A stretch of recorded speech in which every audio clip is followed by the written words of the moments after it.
Bonjour à tous, j'ai le plaisir de vous retrouver dans mon nouveau décor qui n'est pas encore parfait, je vous l'avoue, parce que comme vous le savez, normalement j'ai déménagé et en une semaine on ne peut pas ranger tous les cartons, donc je suis désolée pour le temps que ça a pris pour sortir ma nouvelle vidéo. Mais voilà, vous vous en doutez, j'avais pas mal de choses à faire, surtout que à côté de ça je devais continuer à travailler, donc c'est pas toujours évident de gérer les deux à la fois.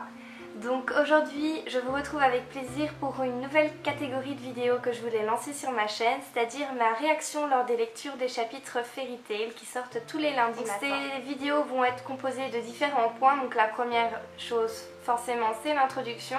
Ensuite vous allez voir ma réaction lors de la lecture du chapitre, donc avec à chaque fois le chapitre également inscrit sur l'écran. Et puis on retournera sur le même plan qu'actuellement. Et là je vous parlerai de mes pensées par rapport au chapitre page par page. Et ensuite de ma théorie par rapport à la suite. Donc voilà, j'espère que cette nouvelle catégorie de vidéos vous plaira parce que moi c'est une catégorie qui me plaît particulièrement parce que ça me permet de partager avec vous mon avis. Je vous avoue que je le fais déjà sur Tumblr mais en anglais et là j'avais vraiment envie de partager ça avec la communauté francophone. Donc j'espère que ça vous plaira. N'hésitez surtout pas à me partager vos propres impressions sur le chapitre. C'est un plaisir pour moi d'en discuter, donc surtout de faire des nouvelles connaissances qui adorent ça parce que dans mon entourage ils ne sont pas trop Fairy Tail. Du coup voilà, ça m'intéresse vraiment beaucoup et je vous dis à tout de suite. C'est parti. Chapitre 449, Mavis et ses œufs.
Ok,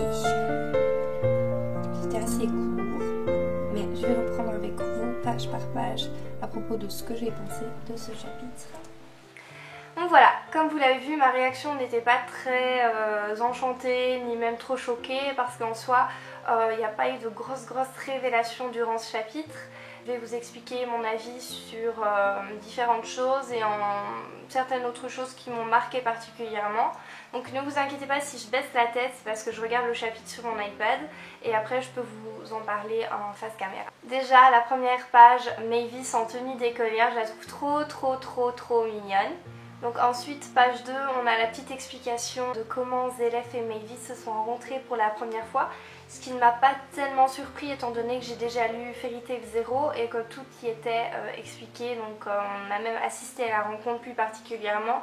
Donc voilà, moi cette partie-là m'a pas spécialement intéressée. Pour les gens qui n'avaient pas lu Fairy Tail 0, c'est cool. On apprend un petit peu plus, je trouve, sur la mentalité de Mavis parce que on se rend compte que c'est pas une fille aussi innocente que ça, dans le sens où elle utilise des termes plus poussés, dans le sens elle a été discutée avec Zélef, pas parce qu'il avait l'air sympa, non, parce qu'il l'a intriguée, parce qu'elle voulait en apprendre plus sur lui, il lui a appris la magie, et c'est vraiment des termes, je pense, qui montrent que oui, qu'elle soit une tacticienne, je trouve pas ça si étonnant parce qu'on voit que c'est une calculatrice. Je dis pas ça négativement, mais voilà, on sent qu'il y en a dans sa tête. Donc on a de nouveau un petit résumé en page 4 du pourquoi, du comment elle a gardé son corps de petite fille. L'information qu'en 686, Fairy Tail est donc devenue Fairy Tail. Hein. Elle a bâti la guilde avec Yuri, Wared et Purito.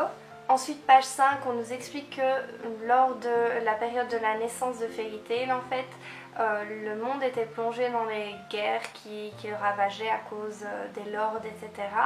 Et c'est durant cette période que Mavis a été connue comme tacticienne, ce qui a été très surprenant parce que vu que c'était une petite fille, les gens comprenaient peut-être pas forcément comment elle pouvait penser à tout ça. Ils ont même été surpris de découvrir que c'était elle le maître de Fairy Tail. Et donc pendant plusieurs pages, voilà, on a un petit exemple de comment elle faisait pour organiser ses troupes. Et on voit que Yuri, Wared et Purito la suivent sans réfléchir plus que ça. Vraiment, on sent qu'ils sont devenus de bons amis. Et j'adore le design qu'ils ont tous les trois et leur attitude. Bon, Yuri, on n'a pas la chance de le connaître, or qu'il a l'air super chouette. Mais Wared, je le trouve vraiment différent de ce qu'on a pu le voir dans la série jusqu'à présent. Et je trouve même qu'il a un petit air d'Elfman avec sa remarque par rapport aux hommes, à sa posture, etc. Et Purito, il a l'air d'avoir un caractère plus joueur, bon, un petit peu râleur aussi, mais voilà, c'est un caractère totalement différent de celui qu'on leur a connu jusqu'à présent. Et puis vous avez Mavis, page 8, qui nous montre vraiment les bases de Fairy Tail dans le sens où elle sort une phrase, voilà, je crois en vous, et je trouve qu'elle représente très bien l'esprit de Fairy Tail. Ensuite, page 9, retour à la guilde, tout le monde fête leur victoire parce que voilà, ils ont écrasé l'ennemi à la grande surprise des autres soldats. Et là, on voit Mavis qui est assise et qui réfléchit par rapport à cette guerre, au nombre de vikings qu'il y a eu, etc. Et Yuri vient la questionner, lui demander si ça va. À la fin de cette page, on voit qu'elle se demande combien de temps ça va durer, etc. Donc on se dit, ah mais enfin, comment dire. À ce moment-là, dans ma lecture, je me suis dit, ah c'est typique, elle se demande si cette guerre a un sens, combien de temps ça va durer, etc. Et puis la page suivante, ce qui est étonnant, c'est qu'elle fait une remarque, oui, je veux partir en aventure. Je trouvais cette remarque un petit peu enfantine dans le sens où on dirait qu'elle s'en fout un petit peu de la guerre, qu'elle prend ça comme un jeu qui ne l'intéresse plus et que maintenant elle veut que ça finisse parce qu'elle veut partir en aventure et s'amuser. Ce que je trouve assez surprenant de sa part parce que je la pensais plus dans le sens du bien, etc. Et là on se rend compte que c'est encore une enfant dans sa tête. En tout cas c'est mon avis, hein. Moi j'adore Mavis, mais c'est ce que m'a donné cette lecture. En tout cas ouais, j'ai une impression de tiens en fait elle s'en fout un petit peu, elle veut juste que ça finisse pour passer à autre chose. Puis on a une petite case où Yuri lance un regard vraiment concerné sur Mavis. Je me demande ce qu'il pense, il a l'air vraiment sérieux. Peut-être qu'il se fait la même réflexion que moi et je sais pas, je trouvais ça un petit peu surprenant. Donc on apprend que 4 ans plus tard, en 690, la guerre se finit et qu'il y a eu beaucoup de blessés et de morts, et que c'est suite à cela que le conseil a décrété que les mages ne devaient plus intervenir dans des guerres, parce qu'en fait ils pensent que c'est à cause de l'intervention des mages qu'il y a eu autant de morts. Suite à cela, il y a une petite ère de paix, et 6 ans plus tard, Mavis et Zélef se rencontrent à nouveau. Donc c'est ça qui nous intéresse. Et donc on voit un Zélef tout surpris, une Mavis toute adorable. Ils sont hyper, elle a l'air hyper contente de le retrouver, mais il faut pas oublier qu'à ce moment-là, elle sait toujours pas comment il s'appelle. Elle court pour lui faire un câlin, et lui il est là, non, mais viens pas me faire un câlin, n'oublie pas que je suis maudit. Elle est là, mais je m'en fous, je sais bien et tout. C'est mignon, ils discutent, ils se retrouvent, je trouvais ça adorable comme partie du chapitre. Elle a l'air de bien l'aimer parce qu'elle est toute rouge, je sais pas si c'est mon instinct Zervis qui parle, mais je pense qu'elle aime bien Zélef.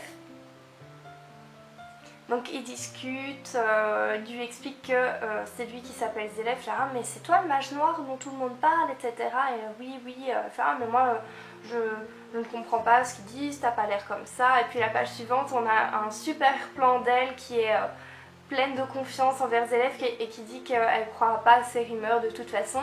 Et ce plan là, je trouve que le regard qu'elle a, ça me fait vraiment penser à Lucie quand elle regarde Natsu pleine de confiance. Je trouve que c'est vraiment un regard, oui, le même regard que Lucie, et ça me fait vraiment penser à elle. Donc voilà, j'ai adoré ce plan là. Et puis on a une petite remarque un petit peu cassante de Zélef qui fait ah quelle innocence, dans le sens c'est assez surprenant. Au lieu d'être content, il a l'air tellement méfiant, tellement blasé. Ouais, c'est étrange comme réaction, je trouve, c'est étrange. Et même Mavis, bah forcément, elle réagit à ça, elle est surprise. Et puis, elle décide de passer à un autre sujet et de lui annoncer que Yuri va avoir un enfant. Là-dessus, Zélef fait ah, ce garçon, hein, déjà. Et alors, elle fait bébé, oui, 10 ans ont passé quand même depuis la dernière fois. Et puis, il lui fait remarquer gentiment ah, mais tiens, tu n'as pas changé en 10 ans.